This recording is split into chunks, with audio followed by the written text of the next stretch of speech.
Hello મિત્રો, મારા Young Star મિત્રો, આજે જે ઝેન્ઝી કલ્ચર છે અથવા એના પછીનું જે જનરેશન છે લેટેસ્ટ અથવા those who are around 20s to 30s એને ખાસ મારો મેસેજ છે કે જલ્દી મની બનાવવા ટેલિગ્રામ, ઇન્સ્ટાગ્રામ અથવા અજાણી ચેનલ, અજાણા લોકો સાથે જોઈન્ટ થઈને અથવા ટ્રેડિંગ કરીને, F&O કરીને જલ્દી પૈસા કમાવા છે એ બધાથી દૂર રહો.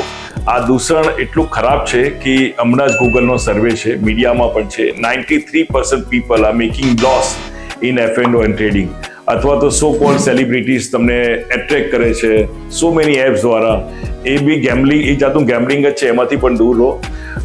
તમારા જીવનમાં જેવી રીતે આગળ વધવા માટે હાર્ડવર્ક એ ખૂબ મહત્વનું છે. હાર્ડવર્ક, મહેનત અને મહેનત એ એક જ વસ્તુ છે અને એની જોડે આપણે ટાઈમ આપવો પડે છે. એવી રીતે ઇન્વેસ્ટમેન્ટમાં be either you invest in mutual funds or share, you have to give time. તમારે સમય આપવો પડશે, ધીરજ રાખવી પડશે, નહીં તો એકા ડબલના ચક્કરમાં તમારા જે પૈસા છે, જે તમારી મૂડી છે, એ પણ જતી રહે છે.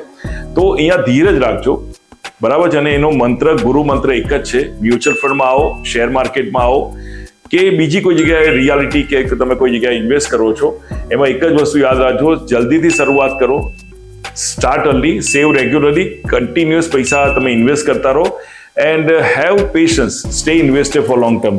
તમે લાંબા સમય સુધી ઊભા રહો. આ એક જ ગુરુ મંત્ર છે. બાકી એક ડબલ બનાવવામાં તમે પૈસા, તમારી જે મૂડી છે એ પણ તમારી જતી રહેશે. તો હું અગેન તમને ડિસ્ક્લેમર આપીશ કે પ્લીઝ તમે આ F&O અને ટ્રેડિંગના ચક્કરમાં દૂર રહો. અને પ્લીઝ આ EMI કલ્ચર જે બી છે એટલું એટ્રેક્ટિવ છે, એનાથી બને એટલા તમે EMI કલ્ચરથી દૂર રહો તો તમારા માટે સારું રહેશે. આગળના આયોજન માટે આપણે મળીએ. Thank you so much, Dhaval Shah.